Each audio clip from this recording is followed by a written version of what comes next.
Саламатсыздарбы окуучулар, математикалык сабаттуулукта кездесип жүрген концентрацияга байланыштуу эсептердин чыгарылуун көрсөтөйүн. Биринчи мисал, стакандагы 100 грамм эритинденин курамындагы канттын концентрациясы 15% еді. Onun үстүнө тагы да 250 грамм кайнаган суу куюлуп 50 грамм кант салынды дейт.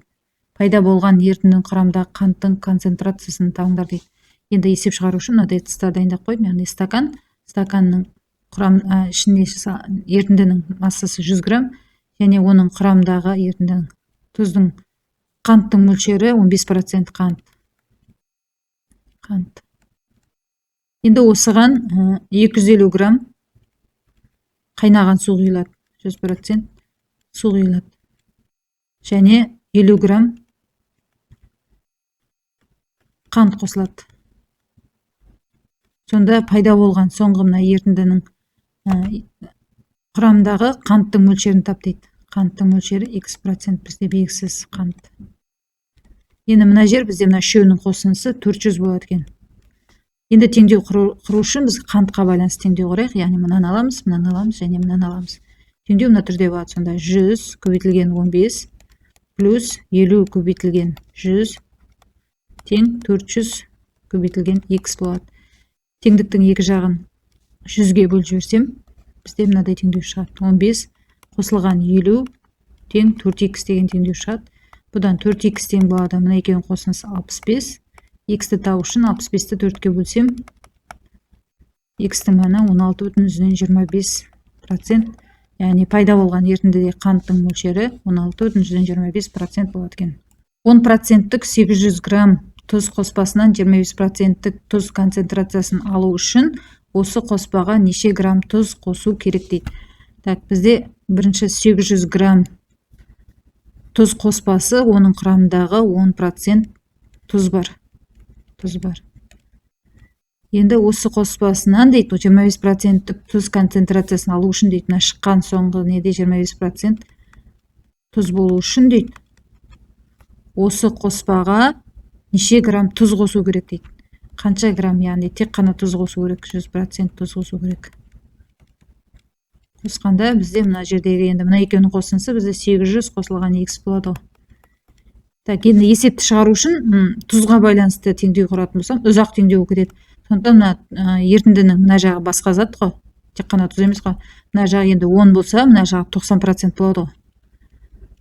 Так, мына жерде енді тұз түгелмен мына жерде 75% болады. Енді мына жерде басқа зат қой, мына жерде басқа зат. Сол басқа затқа байланысты теңдеу құрсақ, мен мынаны қолданамыз. Яғни теңдеу былай болады. 800 көбейтілген 90 тең, мынаны алмай, мына жер тұз ғой. Біз тек басқа затқа байланысты құрып жатырмыз. Так, 800 қосылған x көбейтілген 75. Так, жақшаларды былай істейік. 800 қосылған x тең, мынау екеуінің көбейтіндісі бізде 72.000. Соны 75-ке бөліп жіберейін. Сонда 800 қосылған x 72.000-ді 75-ке бөлсем 960 деген сан шығады. X-ті табу үшін 960-тан 860. Сонда x-тің мәні 160. Сонда неше грамм тұз қосу керек? 160 грамм тұз қосу керек. Келесі ары қарай. Массасы 150 грамм, концентрациясы 40% ас содасы дайындалған. Оған қанша су қосқанда концентрациясы 15% ас содасының ерітіндісі алынады екен. Так, массасы 150 грамм, концентрациясы 40%. Сода, енді сода дайындалған дейді. Оған қанша су қосқанда дейді. Плюс қанша су қосқанда 100% су. Концентрациясы тең 15%, яғни 15% сода ерітінді шығады. Мына жерде енді екеуінің қосындысы 150 қосылған x болады.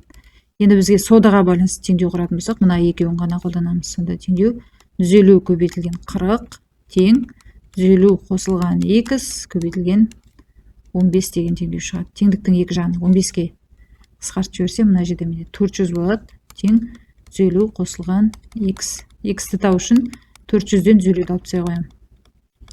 Сонда x-тің мәні 250 грамм болады екен. Жауап ба жауап.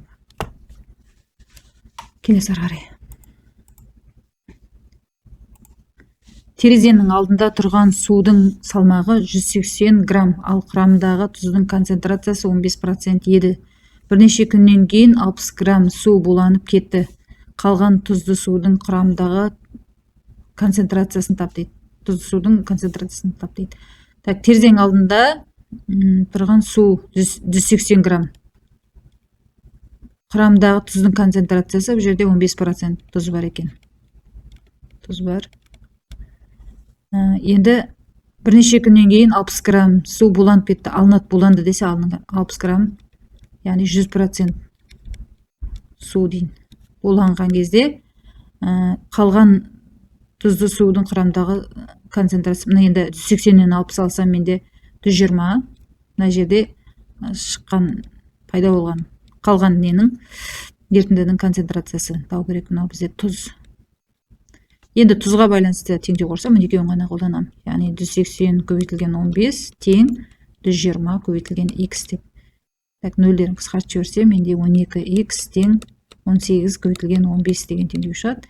X-ті табу үшін 18 көбейтілген 15-ті бөлем 12. Так, екеуі 6-ға қысқартамын, мында 2, мына 3 қалады. Сонда мынау 45. 45-ті 2-ге бөлсем, менде 22,5% тұз қалады екен, мынау қалады екен. Келесі ары қарай. Тұзды су қоспасының құрамындағы тұз мөлшері 40%. Егер бұл қоспаға тағы 120 грамм тұз салса, онда оның құрамындағы тұз мөлшері 70% құрайды. Бастапқыда қанша грамм қоспа болды дейді.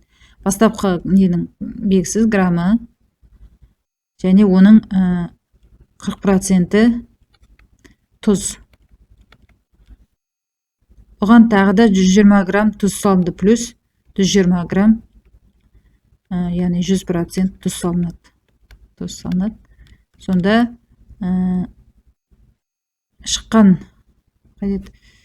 тұз салынса, онда оның құрамындағы тұз мөлшері 70% құрайды. Шыққандағы ненің проценті 70% тұз болады дейді. Яғни мына жер x қосылған 120.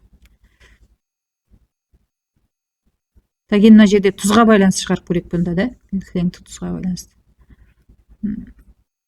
Тұзға байланысты шығарсақ, онда x көбейтілген 40 плюс 120 көбейтілген 100 тең 70 көбейтілген x қосылған 120.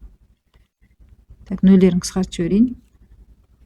Сонда мұнда 4x плюс 1200 тең, мынау 7-ні жақшаның ішіне өтем, 7x қосылған 840 болады. Так, 4x минус 7x тең 840 азайтылған 1200. Мына жерде минус 3x тең болады, минус 360. 360-ты 3-ке бөлсем, менде 120 грамм. Есептің жауабы А жауабы.